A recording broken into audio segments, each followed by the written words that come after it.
We just heard Mark and Arthur debating that confrontation between the classroom cop and the high school student. The media very focused on that cop's behavior, but Glenn Beck has a different take.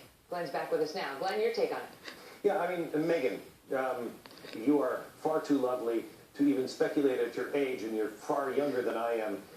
But in my day, as an old man now, if I would have come home and there was a video of me sitting in that chair, my parents would have said to me, what the hell were you even saying that brought that cop? Why did somebody have to call a police officer in the first place on you? And my parents wouldn't have listened to my plea. They would have watched this and said, first of all, they were called into the classroom because of you. Second of all, he said to you, get up, come with me.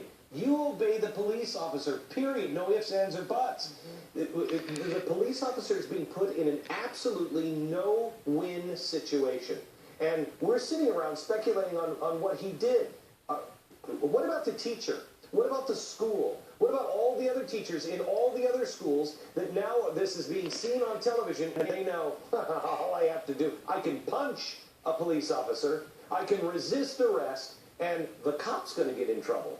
This is an absolute ticket to anarchy, which is exactly what many in our country would like. You know how it is. Even you just saying that has people saying, racist. No, I don't care. I don't care. I mean, you can call me whatever you want. Megan, people have called me everything from under the sun. We are in a place in America that if we don't start reattaching ourselves to each other and attaching ourselves on common sense values. This is nothing. All the world is but a stage. We're watching dramas and stage shows played out in front of us in the guise of politics or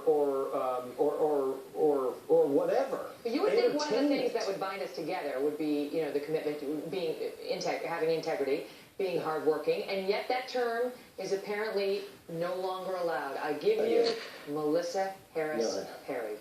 Watch. I want us to be super careful when we use the language hard worker because, I actually keep an image of folks working in cotton fields on my office wall because it is a reminder about what hard work looks like. So I feel you that he's a hard worker. I do, but in the context of relative privilege. And I just want to point out that when you talk about work-life balance and being a hard worker, the moms who don't have health care, who are working on... I understand that. But we don't call them hard workers. We call them failure. No, really, y'all do. That is really what you guys do. That is very unfair. You as a party, the Republicans. Let me ask you this.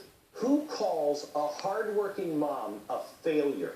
Who calls a stay-at-home mom a failure? Usually it's the left that mocks and ridicules and belittles people who make a choice to stay home to raise their children. That's the hardest job ever. And another thing, I'm sorry, but I think you have some sort of a problem, a deep-seated problem somewhere where you're putting a picture of slaves on your wall to remind you that that's hard work. That should remind you of slavery, of something really, really bad. That's not hard work. That's slavery. You raise an interesting point. This is the same woman who, wore two, as earrings.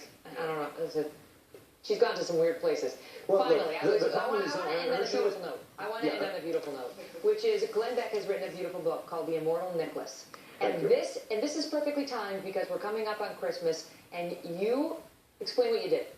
Well, here's the thing. If we don't, as people of faith and people of conservative values, don't start to come back and tell stories. We stink at telling stories. The left, that's all they do. They don't have any facts. They just tell stories.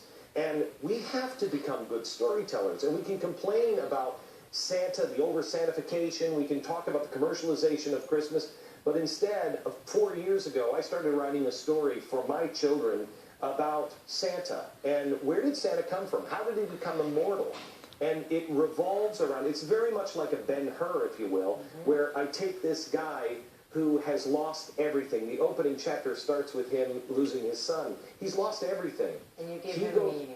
Give him meaning, he becomes Santa. It's a great story for Christmas for the whole family. Absolutely right. And it repositions it just exactly where it's supposed to be to make a great gift for Christmas. Good to see you again. The Immortal Nicholas, thank you. Great to see you, Glenn.